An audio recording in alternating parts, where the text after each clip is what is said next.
Oh, hey, we're live. That's Rob Lowder of Striking Gold, another 49ers podcast on the Blue Wire Podcast Network. Rob, we do these crossovers like once a year, and every time we do them, I'm like, man, we got to do that more often. It's so much fun. And then we do it once a year when something dramatic comes up.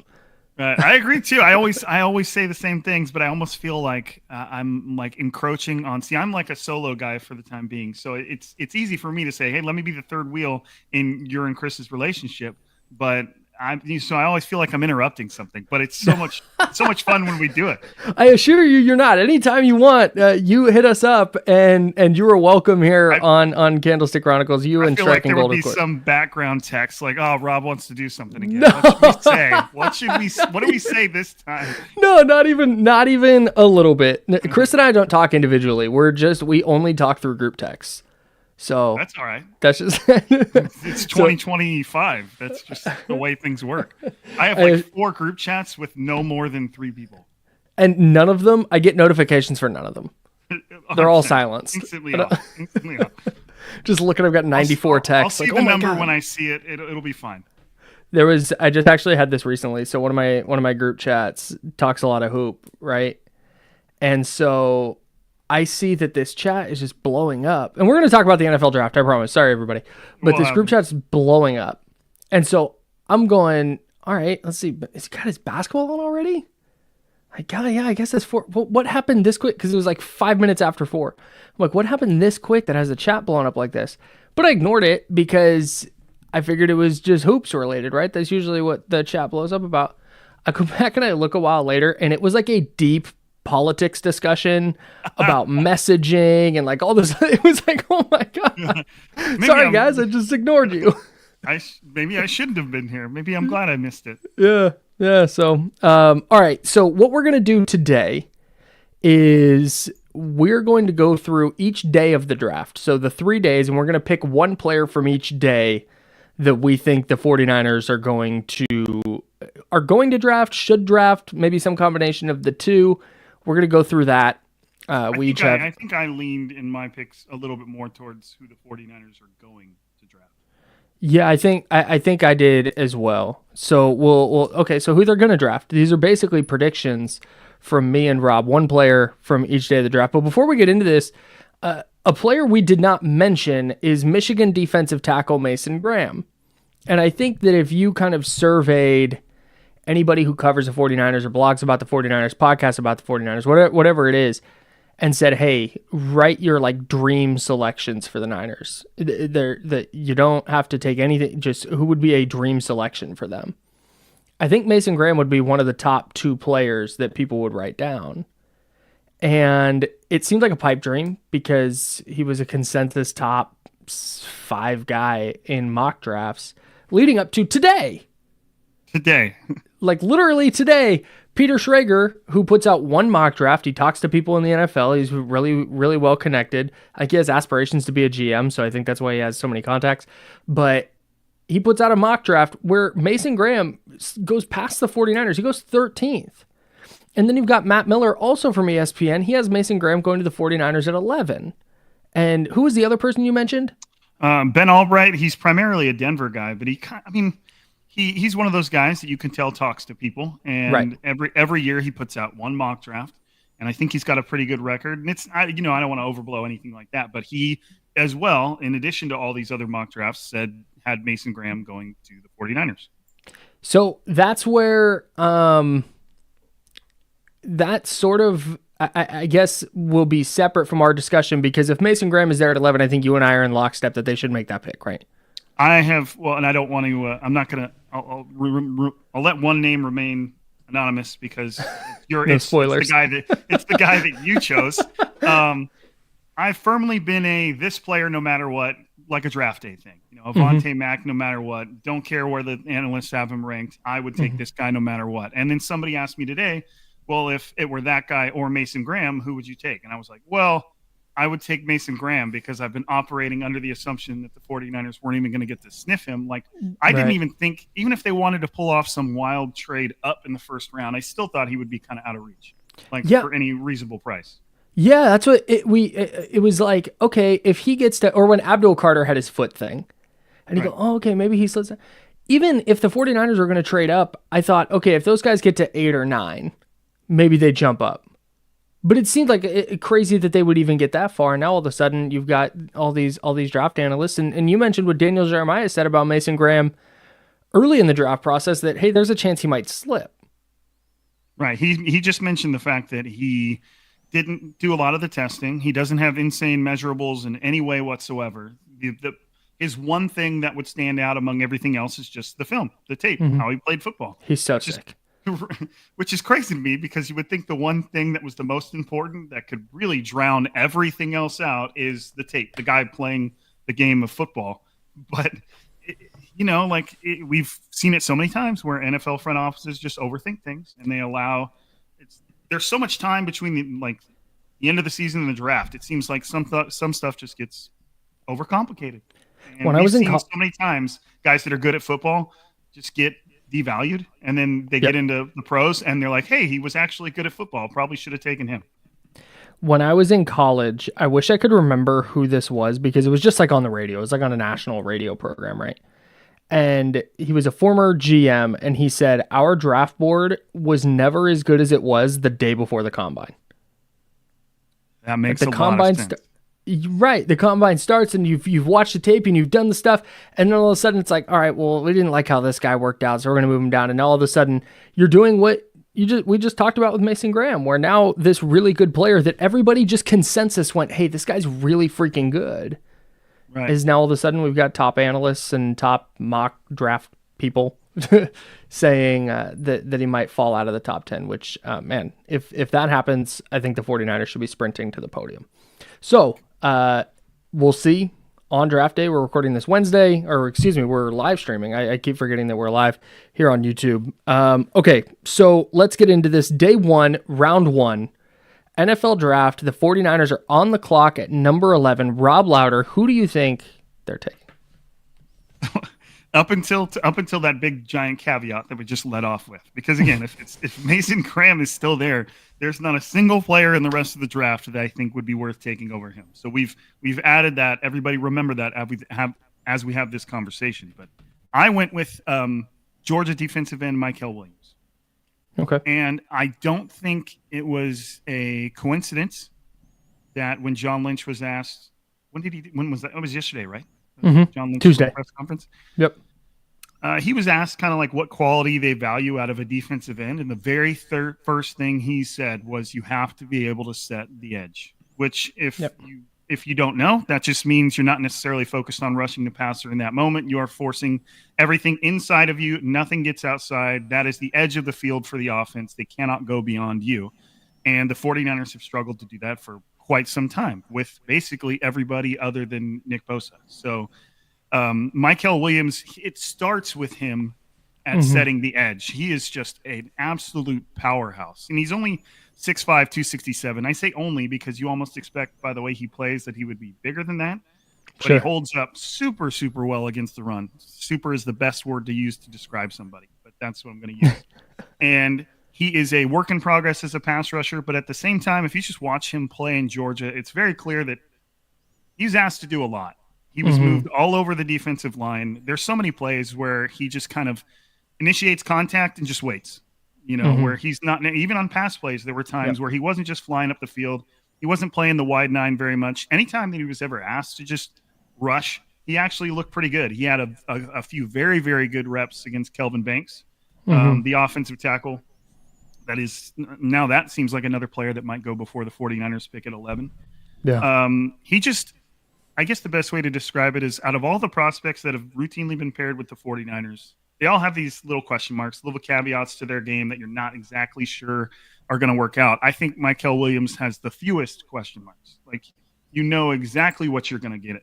He's very, very good at the things he does. And there's still a little bit of upside in the pass rush and the fact that, but I think you're starting in a good place with Mike Williams. The foundation is good, and you're just wondering how high he can go from there. So I like it.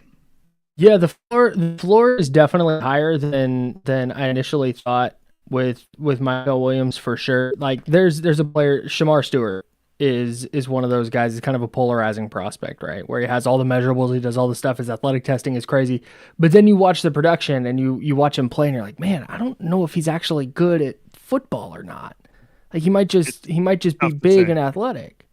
Whereas Michael Williams, I think I got the ick a little bit from watching him chase down running backs in the backfield, where he like got into the backfield and got juked out. Right. That I got the ick from that because I think he plays a little high, but I think that's the kind of stuff that, dude, you can coach that. Right. Like, hey, you run with you come out of your stance with your pad level too high sometimes. That's a coachable thing, right? I think the floor with him is relatively high. I think when you watch how violent he plays, I think that matters a lot. And then you look at just the measurables and you go, all right, I don't know if the 49ers defensive coaching staff can develop him to get him to his absolute ceiling. But if you're working with a floor where, hey, you know what, he's going to be an awesome run defender and maybe you get 6 sacks out of him, I don't hate that at 11. Well, and if it was 2019 and you still had DeForest Buckner and Eric Armstead and Nick Bosa's there, then I could see the 49ers feeling like they had a little bit of wiggle room to pick somebody like a Shamar Stewart, somebody that may require quite a bit of work and development and time. But they don't really have that right now. Their whole defensive line is basically rotational players. They have nobody right now that you would just say, hey, that's a starter, including on the edge. And I know they like to talk about what's his name? 3 names. Peter Gross Matos. There you go. There you go. At some point, the names just all start blending together. It's insane. Especially when so many players left. Like, who's still around? Who's still around? We're Will Smith standing in the middle of the living room going like... Legit. Right. So, that's my thing with Michael Williams is he's not exactly the most exciting player, but he's, almost exactly what you're getting. Like you said, the floor is pretty high. Whereas somebody like Shamar Stewart, the measurables are crazy. They're awesome. But he's had like over 1,000 snaps to show you exactly the type of player he is. And despite all these measurables, I still haven't picked up on the good football player part. Whereas I think Michael Williams is kind of the opposite. He still doesn't have a ton of production, but there's way different reasons for that. Georgia rotates their defensive line like crazy. There were like half the snaps I was trying to watch, he wasn't on the field, which is just how they do things. It shouldn't steer you away from him, but I just think if for a defensive line that needs guys that what you're going to get, Michael Williams is pretty good for that. Yeah, and I think too, you mentioned what John Lynch said about edge defenders and how important setting the edge in the run is, and then rushing the passer is kind of secondary, right? So that's where I think if you're trying to take, okay, so there's Abdul Carter, who it doesn't sound like there's any chance he's making it to 11. Doesn't sound like he's making it to 5, right? So, okay, so take him off the board. Then you have a player like, also from Georgia, Jalen Walker, really good edge defender, but like, is he going to be able to set the edge and be a 3-down, hand in the dirt defensive end? I don't think he is. He's just too small. Right. And we can talk about versatility, and he can play off the ball, and he can do all this stuff, and how that might work out. Okay, that's cool, but it's really clear the 49ers aren't prioritizing that. And I think when you start considering that, if you reorder the defensive end class with what John Lynch said in mind, I think Michael Williams starts to tick up the board a little bit, where if they're taking an edge defender at number 11, I think he's the one that makes the most sense for them. So I like this pick from you. It took me a long time, admittedly, to come around to the whole Michael Williams thing because, he's got more production than Shamar Stewart, but it's still not great production. But once you start to watch him and you realize the amount of responsibility they were putting on his plate, it starts to seem like you're like, all right, this is a guy that could probably step in and really wouldn't have a problem starting on day one, which is what the 49ers need. Yep, absolutely. But I like your player better. Do you? I do. Okay. My selection, again, this is with assuming that Mason Graham is off the board. I went with the player that I think a lot of people are connecting now to the 49ers, and that's Walter Nolan, the defensive tackle from Ole Miss. He was really early in the process a player that jumped out because he is ridiculously athletic, just with how he moves and how he gets off the line. I think there's upside for him to be a 3-down player, and if he's not, I think he can rush the passer pretty effectively right away. 6'4", 296. I think he can move around the defensive line a little bit. He certainly, to me, has the athleticism to do so. I'm not saying you want to line him up on the end for 15 snaps a game, but I think that's a little bit of a wrinkle that you can throw at an offensive line where you're moving him around.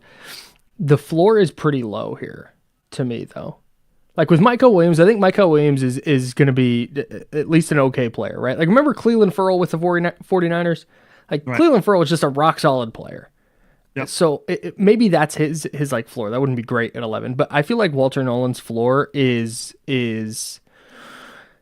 like unplayable. He can't hold up against the run. He's not an effective pass rusher, and all of a sudden we're looking at a Javon Kinlaw type of situation where he's out after 4 years, and that'd be kind of a disaster given their needs, right? But I think his ceiling is a game wrecking like top 3 defensive tackle in the sport, and I think if this is the position they want to attack first, I'm kind of okay given the depth in this class as long as they address it again later on.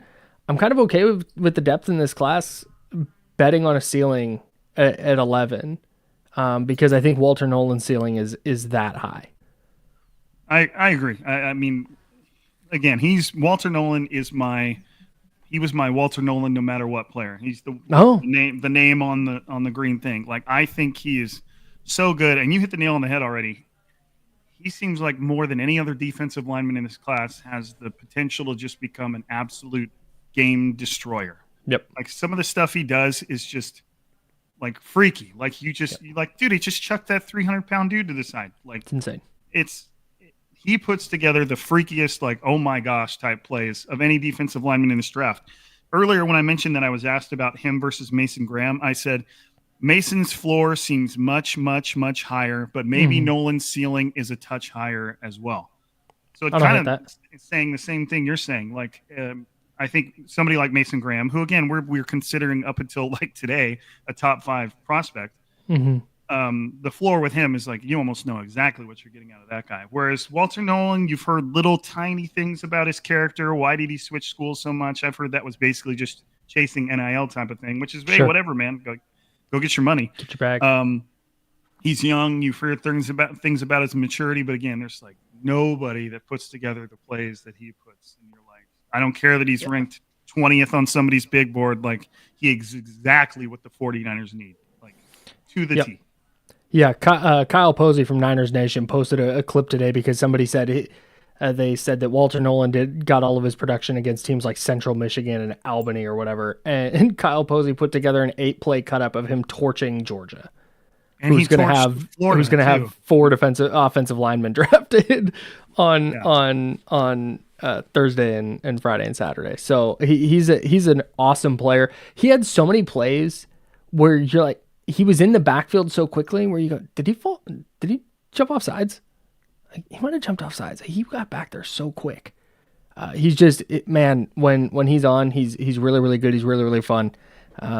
Played in 35 games, 25 tackles for loss, 11.5 sacks. I'm in, man.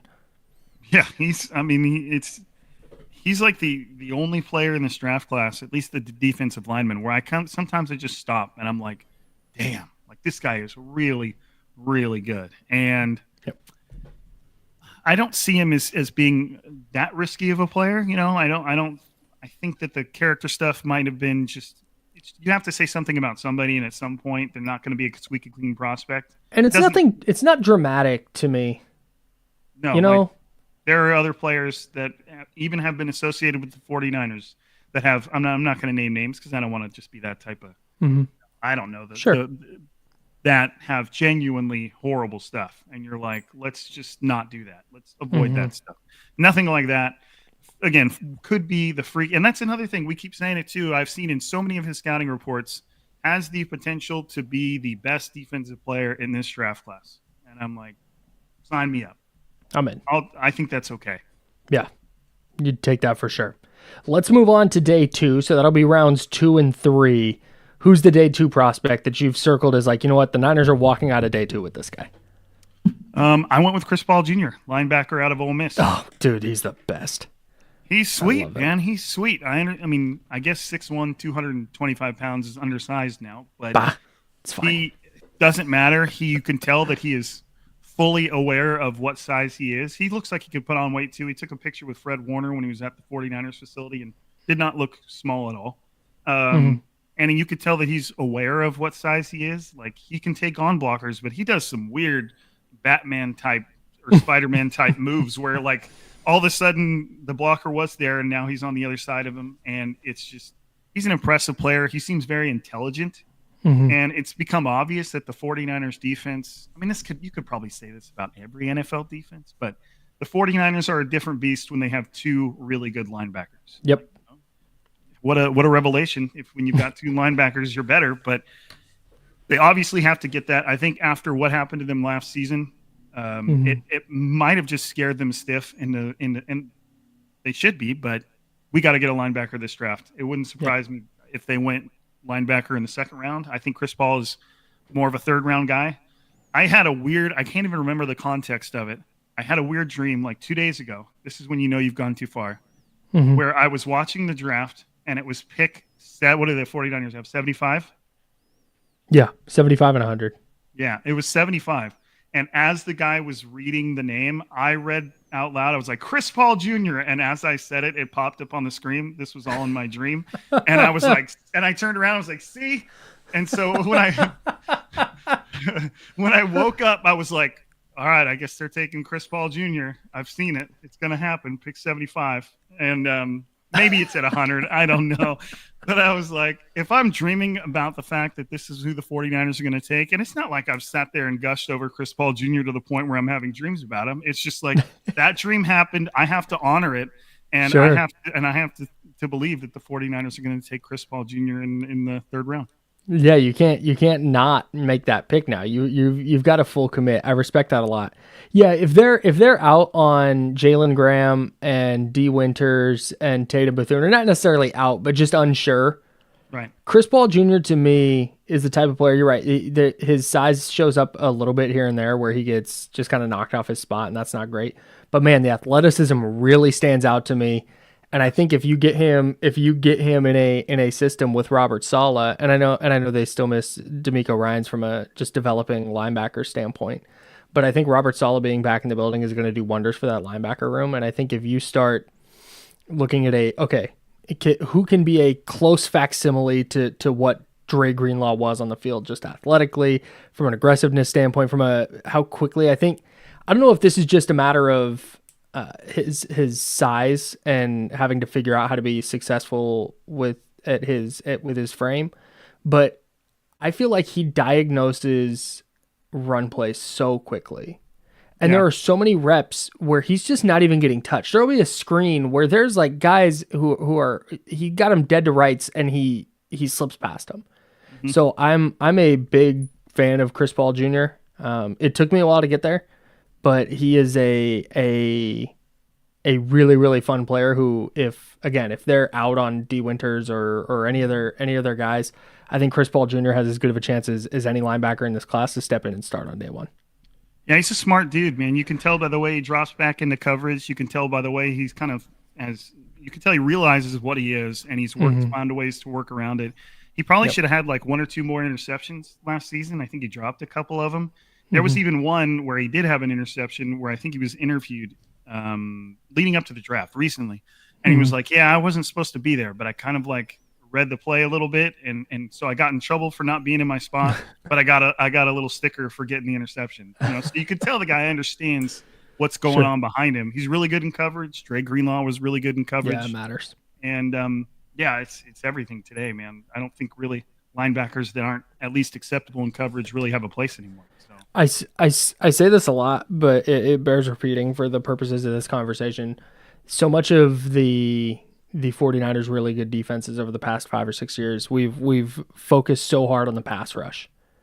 But what Fred Warner and Dre Greenlaw did in the second level was just so impactful because of how many offenses just really try and eat in the middle of the field, and their ability to take those throws away, I think is part of the reason that their pass rush was so good. And like you said, you saw it last year with Devondre Campbell. Like it was just kind of a disaster. And I think the pass rush wasn't, the defensive line as a whole wasn't quite there from a talent perspective. Right. It didn't help that you had such a, I'm trying to like replace it, like replacement level player next to Fred Warner. So saw that in training camp too, man. Devondre, and I wasn't like, I haven't been calling it since Devondre Campbell since training camp or anything like that. But it's like You just saw him. He looked like a defensive end playing linebacker. He's a Yes, big, dude. big dude, and he just could not react to things fast enough. Nope. So Chris Paul Jr. is like the opposite of that. He's on the smaller side, but he's super quick. He wore the green dot for Ole Miss. He's very smart. He knows what's going on, and I think he would immediately step in there and be like the next best thing. And it's the third round linebacker. Channel some of that Fred Warner energy. And in case anybody knows, Kyle was on Fred Warner way before the draft. He's the reason I heard about Fred Warner. I was doing Titans at the time, and they needed a linebacker. I think they ended up with was that the year they drafted Jayon Brown, guy from UCLA? What happened to that guy? I can look at it. I don't know either. It's not that important. We don't need to dive into Titans 5th round picks from 2017 or 2018 or whatever it was. Why not? All right, my day 2 guy that I have circled as the guy the 49ers are definitely taking is, I think they're going to do so in the 2nd round, and that's, I'm going to try my best, Ariante Ursary. I know you got the last name right. I haven't heard his first name enough. Ariante I feel so good about that. So look, I've seen some people, whether it's fans or analysts or whatever, talking about the 49ers taking an offensive lineman in round 1. And maybe they do. Maybe Kelvin Banks or Armand Membu falls to them, or Will Campbell falls to them, and they're over the moon with that selection, and they'll figure out whether they'll play now, and they think they can replace Trent Williams in the future. It doesn't sound like they view offensive line as big of a need as some of the rest of us do. And so it's like an annual tradition. Yeah, right. So what I think they're going to do is instead draft an offensive tackle on day 2, maybe early on day 2, maybe with the 43rd pick, or maybe they trade back from 43 and take him a little later in round 2. But Ursary is a 3-year starter at left tackle. He made 38 out of 30. He started all 38 games he played. 39 38, 39. Here we go. Either 26. Way, he's doing 26 plus 12 is 38. We're doing math today, guys. So he started the last 38 games he played at left tackle, and he has work to do from just a like mechanics perspective, fundamentals perspective. But he's huge. He's a good enough athlete where I think this year he plays a swing tackle role where maybe he's not starting on the line, but he can be the swing tackle. They're going to need it, given Trent Williams' history, where Matt Barrows, made the note on Candlestick Chronicles the other day how Trent Williams hasn't played a full season with the 49ers yet. So I think you may need him this year, Ursary that is. So he can be a swing tackle. He can develop.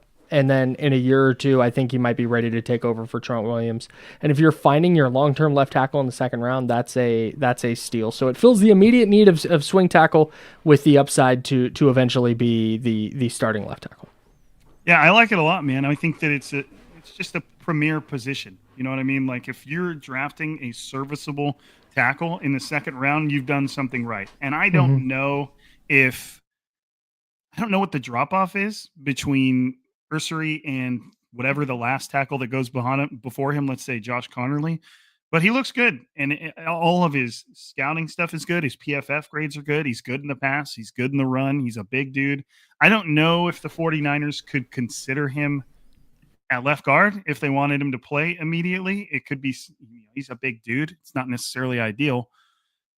But if they wanted to give him reps right out of the gate, they could throw him into the competition at left guard and see if he can hang. If they wanted him to get some playing time next to Trent Williams. But again, like I'm not really a huge guy on, especially at that position, he has to play right away. Mm-hmm. If he's somebody that sits behind somebody for a year and then gets into the competition year 2, that's not something that I'm flipping out about. I know some people are like, oh no, he's a 2nd round pick. He needs to play immediately, and it's just. I think there's a little bit more minutia to it than that. It doesn't always work that way, and especially when you've got a Trent Williams. But to me, the value of having somebody serviceable behind Trent Williams, the 49ers have to start future-proofing their offensive line. Like if you look at it right now, Trent Williams has 1 or 2 more seasons, I think is safe. They have no left guard currently. They've got some guys that are going to compete for that. Their center could be replaced in Jake Brendel. They could get better than that. They might not. Who knows what they're going to do with Jake Brendel. Right guard, Dominic Pooney, that's awesome. He's great. And then you've got Colton McKivitz on the last year of his deal. So 3 out of the 5 offensive linemen, I mean, you could really say 4 out of the 5 offensive linemen have no long-term future with the team. Right. So at some point, you have to kind of prepare for that, and it can't all be through free agency because guards are making. Aaron Banks made like $20 million a year. Yep. Like, it was less than that, but you can't really dabble in that. They have to start getting some guys in there that are going to be able to start when their time comes. Yep. No doubt. What about day 3? This is my Day 3. favorite part of the draft. I love day 3 of the draft so much. The 49ers love day 3 of the draft too because every pick, people are like, wow, a steal. Love this fit. Oh, man. I had a day 2 grade on this guy, and it's the 236th pick. Like, all right, man.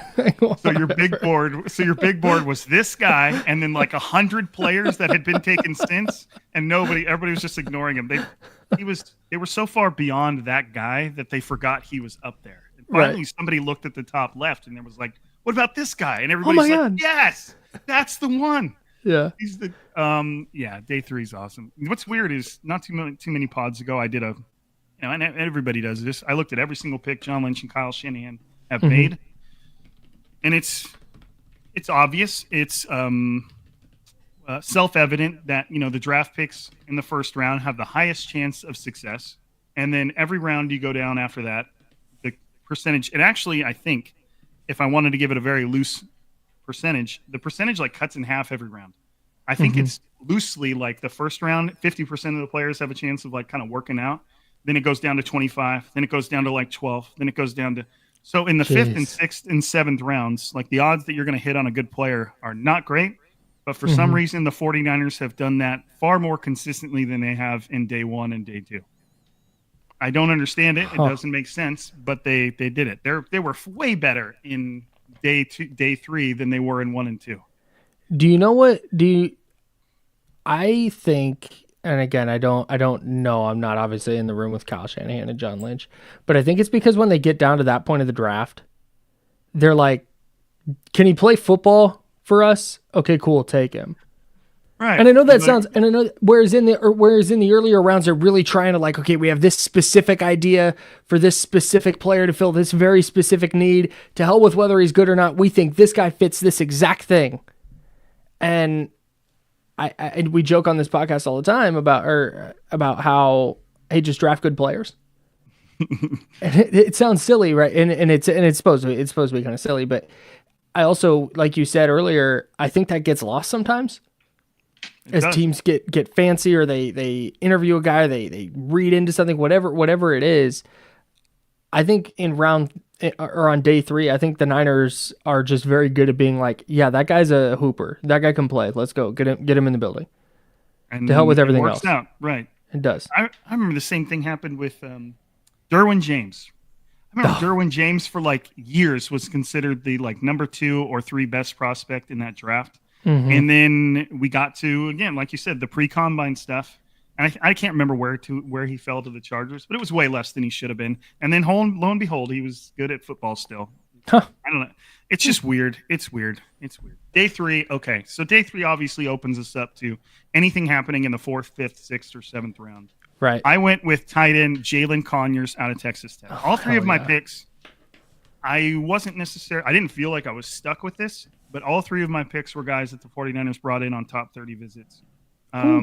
Okay. I didn't feel like I had to. I was, me and John Chapman of the 49ers Rush podcast just did a mock draft earlier this week where we only allowed ourselves to choose from top 30 visit players, which is a cool exercise just to get to know the guys because they consistently draft guys from their top 30 visits. So I guess that's part of why I stuck with this. But Jalen Conyers is interesting. I don't necessarily know why he isn't considered a little bit earlier, and maybe this is one of those guys that does go a little bit earlier. Maybe he goes in the 4th round when I think the 49ers are going to probably try and take him in the 5th if he's there. He's just super well-rounded. He's a pretty good run blocker. He's a good athlete. He's a former basketball guy. He's got good hands. I've read a couple things where it was on, who's the Lance Zierlein basically said like Jalen Conyers can be as good as he wants to be. So does that kind of allude to like maybe some character concerns in the realm of how hard of worker he is and something like that? Now we're talking about like the 5th round. So it's no matter what, you can't really nip and tuck too much, but he's super well-rounded, good run blocker, good athlete, good hands. I can see why the 49ers like him. He would be somebody that the 49ers would probably. I don't think that he would necessarily obviously be the primary blocking guy because they signed Luke Farrell, but he's good enough to where he's not necessarily somebody that can only be on the field when they're going to pass the ball. He's a good enough blocker to where he can actually stay there and be next to George Kittle on a snap-by-snap basis. And like I said, I liked what I saw. I'm surprised that he is considered like a 5th, 6th, 7th round guy somewhere in there. And, for a guy that's considered that late, I think he's pretty solid. I'm all in on this idea. I don't think they need to take a tight end early necessarily, especially since George Kittle is apparently just entering a second prime. But I don't think they need to take a tight end early. But Conyers is a really interesting player. So the blocking stuff will be dependent on what role the 49ers see for him there. But the reason I like him here is give me that upside as a pass catcher. That's what I know that the blocking is going to matter. It always is. That's why they paid Luke Farrell what they paid him. But at some point, having either A, an heir apparent to George Kittle, or B, just having a second threat as a receiver at tight end, I think matters. And when you look at his numbers and you read like what Lance Zierlein wrote, like you said, quote, with his size and athletic talent, Conyers could become an NFL surprise if he commits himself to the work off the field. Like, yep, I'm in. If it doesn't work out, it's a late day 3 pick, whatever. But if you have a shot, if you have a shot to find a player who can produce in your offense either immediately or down the road, I'm rolling the dice on that, man. I think one of the quickest ways to create some easy mismatches is when you have 2 tight ends that are both capable of doing cool things in the pass game. Because the defensive coordinator's got to decide, okay, do we bring in a third defensive back to cover the second tight end, or do we bring in another linebacker to cover the third tight end? And if you go the defensive back route, Kyle Shanahan's going to see that and be like, all right, we're going to run the ball because now they've got one less linebacker on the field. So it's just, I think that the 49ers would be served. They've tried so long to get a decent number 2 tight end, and just whiff after whiff after whiff. Since 2020, I have been like, this is the year they're going to use more 22 personnel. This is the season. It's not what I would do, but every time somebody even mentions somebody like Tyler Warren to the 49ers at 11, I'm like, I wouldn't do it, but it would be fun. There'd probably be some interesting things to watch. It would be fun. That's all I'm going to say. I'm not saying that's what I'd do, but it would be fun. I think Kyle Shanahan would. Imagine if Kyle Shanahan, and this is setting the bar a little too high, but what would Kyle Shanahan do with 2 George Kittles? Like, you'd be like, whoa, okay. And I'm not saying that anybody in this draft is George Kittle, but just think of it that way. If Kyle Shanahan had 2 really good tight ends, imagine what that dude's going to do. That psycho. Man, I don't think he's going to do that, but I dream about it. Yeah. All right. If you dream about it, then this conversation changes. That is going to happen. All right. My last one is a player who did not have a 30 visit with the 49ers, but he did have a virtual meeting with them. And that is Pittsburgh wide receiver Kanata Mumpfield. Now, look. You're going to look at his... You're going to start off with, now look. No, you're going to look at his production, and you're going to go, wow, as a freshman at Akron, 63 catches, 751 yards, and 8 touchdowns. And then he transfers to Pittsburgh, and over the course of his career, he played 48 games. He started 45 of them, this according to Dane Brugler. 217 catches, 2,691 yards. He averaged 12.4 yards per catch and 19 touchdowns across 4 seasons. There's nothing that jumps off the page. 5'11", a buck 86, 29 and 3/8 inch arms. He ran a 4.59. Not great after the catch, but dude, you watch him, and he is super tough. He plays so much bigger than 5'11", a buck 86. He is really, really good at finding soft spots and zones and just sitting down and being open. He's one of those players, like it's a little bit Juwan. I'm not going to put the Juwan Jennings things on him just because body wise they're so different. But you know how Juwan Jennings ran like a 4.7, and he went in the 7th round because it's like that's just not feasible. But he's probably the 49ers' best separator outside of Brandon Ayuk. Like I think that's what Kanata Mumpfield has a chance to be, where you just look at him and you go, how is he open? What why is nobody covering this guy? He's wide receiver 4 and he has 4 catches for 48 yards and a touchdown. I think he has the ability to be that kind of player. And I am in on that type of receiver in round 6, round 7, depending on how the Niners picks shake out, obviously. But if they're going to take a receiver that they don't like need to be on the field right away, I think Mumfield is a really, really fun player who can be on special teams this year with the upside to be a really productive player in Kyle Shanahan's offense.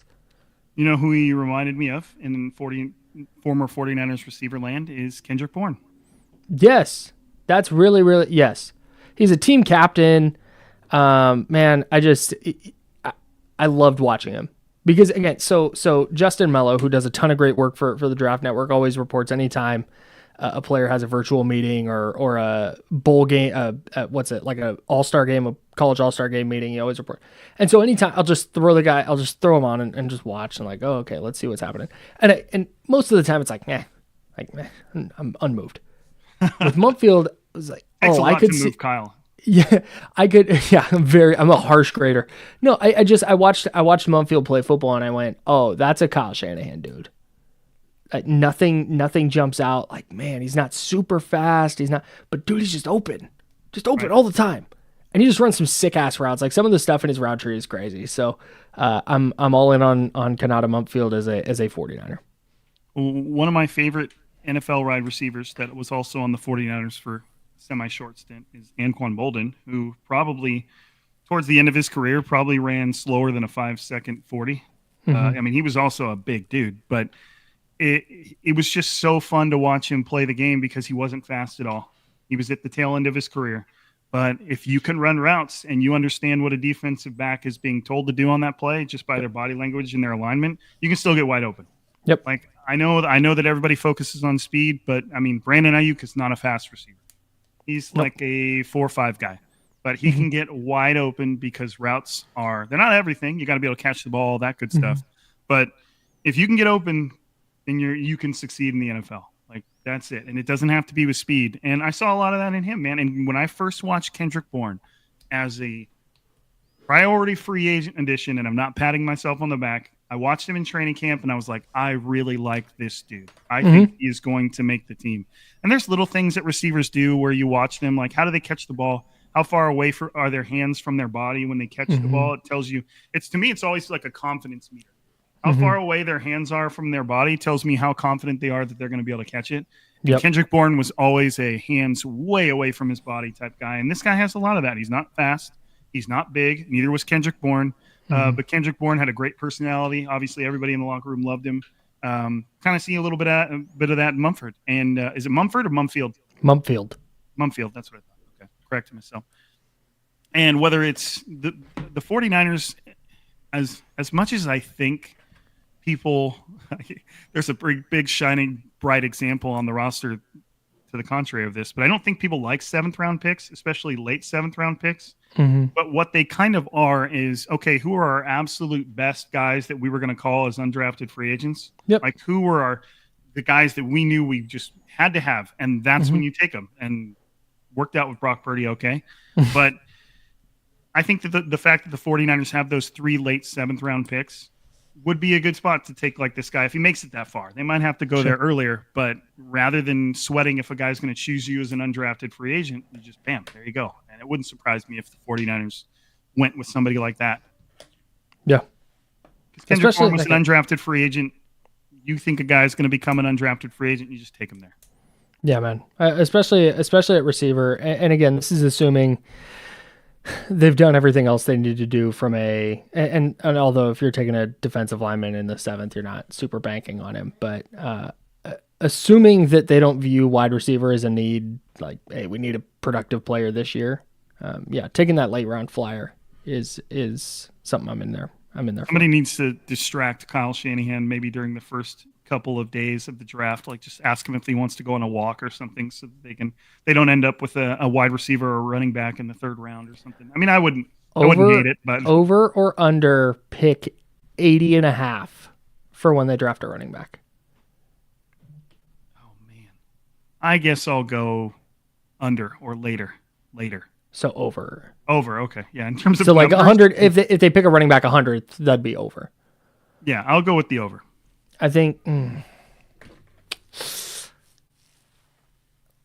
the one guy I think Kyle Shanahan might be all in on,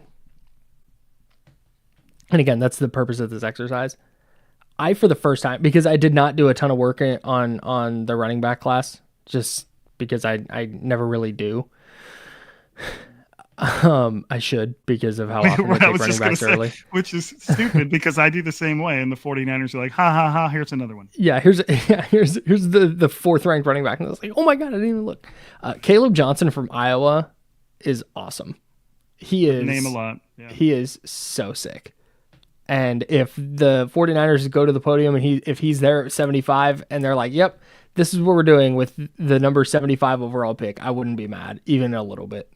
Pro Football Focus is 57th ranked player. So if they got him at 75, that'd be pretty sweet. It would just runs through contact. He's just, man. I did a little bit of my outlook on running backs this year. I watched quite a few of them, but what I did is, can't remember if I actually sorted them or if I just found a tweet. At one point, Matt Miller of ESPN put out a tweet. Here's all the running backs that can have a good impact on your pass game. Mm-hmm. And I basically just revolved around that list the whole time. I didn't look at anybody off that list because I thought last season the 49ers, Jordan Mason was really good, and they still traded him. Yep. They still got rid of him because he was really good as a runner, but you could tell they just didn't want to lean on him as a pass catcher. And I feel like the introduction of Christian McCaffrey into this offense kind of showed just where Kyle Shanahan can go if he's got a running back that can catch passes.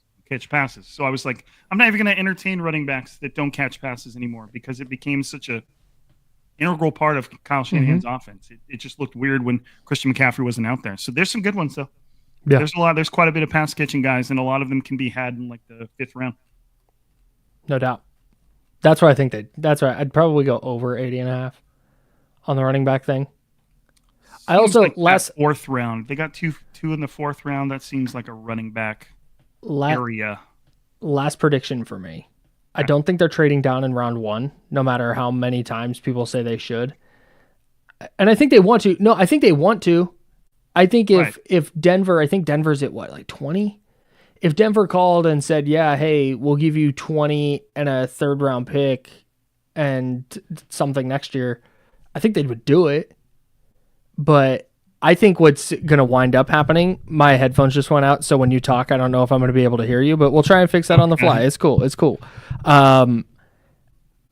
I think they're going to trade down in the 2nd round. That's my prediction. Is they're going to get to 43, and they're going to have some good player is going to fall there that some team wants to come up for, and they're going to pick up another 2nd and like a 4th and give themselves more picks that way. Can you hear me right now? Yeah, barely. Okay. It sounds like you're in a tunnel. Luckily, we're almost done. So, I guess I'll end on I've become such an old man, get off my lawn thing when it comes to anytime somebody mentions trading down. I just can't stand the conversation. Like people just act like it's a button in the draft room that anybody can press at any time. 1,000%.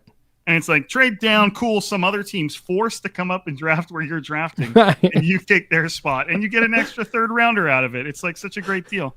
And it's like, it might still happen. The 49ers might actually trade back, and I think if they can, they will. Now, if the Mason Graham stuff happens, I could see them being like, nope, hang up the phone. This is easy.